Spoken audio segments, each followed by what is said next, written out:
সকলেই তো সুন্দরভাবে অনুষ্ঠান করছেন, গান হচ্ছে, তাকে শ্রদ্ধা জানাচ্ছেন। আর এই বছর আমরা কিন্তু এই 14ই এপ্রিলটাও পালন করলাম কবিগুরু রবীন্দ্রনাথ ঠাকুরের গানটাই আমাদের কিন্তু বাংলার এই এই আমাদের সঙ্গীত সেটাও গ্রহণ হয়েছে। এবারে আমরা সেটা পালনও করলাম। ফলে আমরা অনুপ্রেরণা পাই, আমরা উদ্বুদ্ধ হই এবং একটা সাহসের জায়গা কবিগুরু রবীন্দ্রনাথ ঠাকুরের স্বাধীনতা আন্দোলন এবং স্বাধীনতা সংগ্রামী প্রতি যে এই সবটাই নিয়ে যে নেতাজি সুভাষচন্দ্র বোস থেকে স্বামীজি সকলেই কবিগুরু রবীন্দ্রনাথ ঠাকুর এবং এই আমাদের মনীষীদের নিয়ে তো আমাদের ভালোবাসা এবং আমাদের সাহস জোগানো যায়। আজকে রবীন্দ্র জয়ন্তী উপলক্ষে এবং আজকে তার জন্মদিবস উপলক্ষে আমরা শ্রদ্ধা জানাই। রাজ্য সরকার পক্ষ থেকেও যেমন আপনারা জানেন ক্যাথিড্রাল রোডে আজকে প্রোগ্রাম রয়েছে।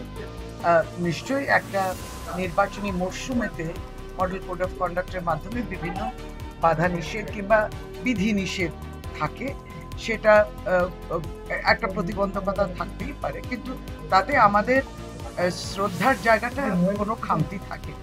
ফলে আমরা আজকে নিজ নিজ জায়গা নিজ নিজ সময় নিয়ে আমরা প্রত্যেকেই রাজ্য সরকার পক্ষ থেকেও আমরা মন্ত্রীরা বলুন এবং যেমন বললাম কবিগুরু রবীন্দ্রনাথ ঠাকুরকে শ্রদ্ধা জানানোর এই সুযোগটা তো কেউ হাতছাড়া করতে পারে। আর আমরা নিশ্চয়ই তিনি একটু পরে আসবেন, আমরা তো বললাম তো আনুষ্ঠানিকভাবে সকাল থেকে যে অনুষ্ঠানও চলছে অংশগ্রহণ করা, কিছুক্ষণ বসা, ইচ্ছে তো থাকে পুরোটা থাকতে, কিন্তু আমি যেমন যে বিধানসভা কেন্দ্রে রয়েছি সেখানে ওরিয়েন্টাল সেমিনারি মতো স্কুল আছে। ছোটবেলার শৈশবে তার স্কুল কবিগুরু রবীন্দ্রনাথ ঠাকুরের স্টেট স্কুল, সেই স্মৃতি রয়েছে সেই পুরনো স্কুল পুরাতন স্কুলে। এবং রবীন্দ্রকানন পার্ক, বঙ্গভঙ্গ আন্দোলনের সময় সেই রাখি পরানো এবং সেই মিছিল এবং সেই আন্দোলন, রবীন্দ্রকানন পার্কেও আমরা শ্রদ্ধা জানাবো। সুতরাং চারিদিকে যে একটা স্মৃতি রয়েছে, এখানে প্রত্যেকে নিজ নিজ জায়গা চয়ন করে তারা শ্রদ্ধা জানাচ্ছে।